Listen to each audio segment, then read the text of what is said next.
guys, thank you. I'm Zhelyan, and I come from Bulgaria. And one of the things I found recently about myself is that I have a really hard time saying no to people. Like, it's really hard to me to say no. And normally I don't have any problems with that, except I had to pass the border to Bulgaria once, and the police asked me if I had any illegal substance on me.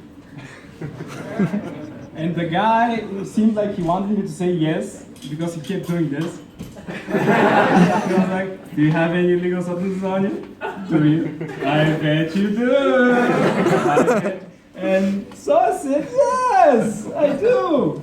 And they searched me. They didn't find anything. And, but I felt under pressure, so I said yes. And the guy asked me again if I had any illegal substances inside of me. And he seemed like he really wanted me to say yes, because he kept doing this. Now that I think about it, he might have been gay.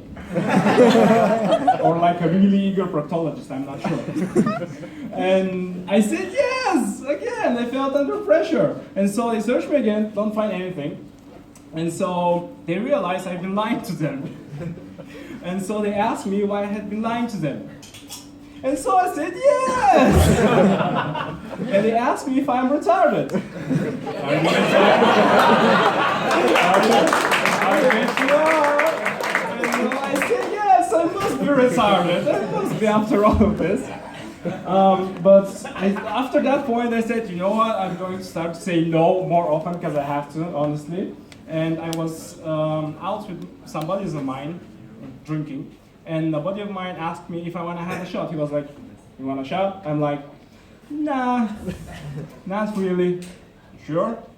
Well, maybe. I don't know. And he's like, I want to have a shot. And I'm like, well, listen, I don't like really drinking shots, but if you want to have a shot, then okay, have a shot. And that's the whole reason I'm afraid of gay bars. Because all I need is like a really persuasive gay guy. You want to have sex? Nah, not really. You sure? Well, maybe. I don't know, because I want to have sex. Well, listen, I'm not really into sex with guys, but if you want to have sex, okay. You know, that's why I respect women so much. They have to say no to men all the time, and I would be such a bad woman.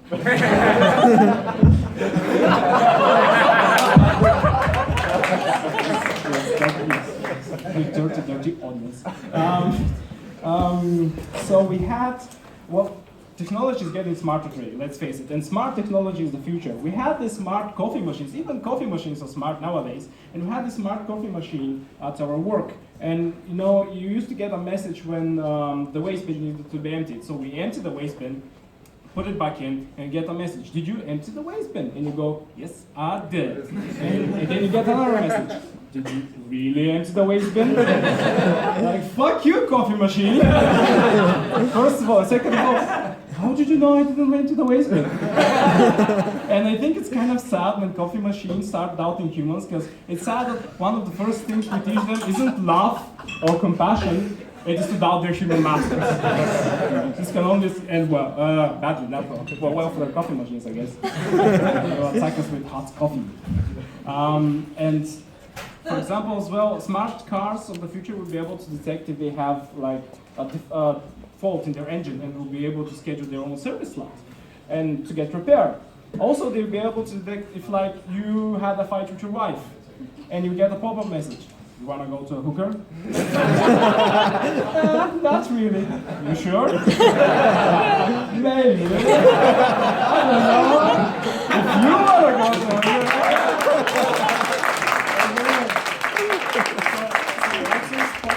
Smart cars wanting to go to hookers, is that it? Is that the funny bit? I don't know. I just write this stuff. Over the holidays, I was back in Bulgaria, and I ate a lot, like you do, and I ate a lot of sweet stuff. And I decided, you know, my New Year's resolution: no sugar. Coming back to Berlin, I won't eat any sugar. The first day went great. First day, no cravings at all. On the third day, I had like some already mad cravings, so I went to the supermarket to buy some bread, and I ended up talking to a muffin for half an hour. But that's not That's not the bad part, actually. The bad part is when the muffin starts talking back.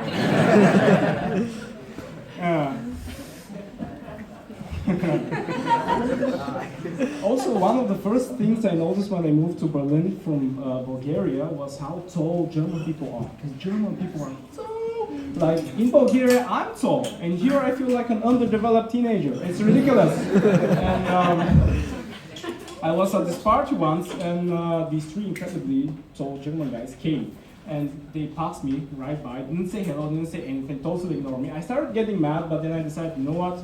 I'm not going to get mad. I'm going to go over and talk to them like a nice person. And I decided to go and talk to the tallest of them because I thought he might be their leader. It wasn't true. Anyway, one night stands, people. Subject change. Great segue. I'm just rattling off jokes. I find one night stands very weird because basically you're looking at another human being and you're going, no, I really want to sleep with that person just once. And yeah, somebody over there knows what I'm talking about. But that's why one night stands, like the most important thing with one night stands is honesty up front. You have to be honest about your intentions, otherwise people are going to get hurt. That's why I could never do a one night stand because I just would wait like a super long time to tell my partner that it was just a one-time thing. Like I would wait until we got married. And like we have children. And our children have children of their own. And one day, me and the wife will be sitting in the park, watching the children play under the sun. And I'll turn to my wife, gaze into her eyes, and say, you know, honey, I'm not really looking for anything serious right now. Do you want money for a tax or something? I'm not sure how this works. Okay, anyway, guys, that was my last joke. Thank you.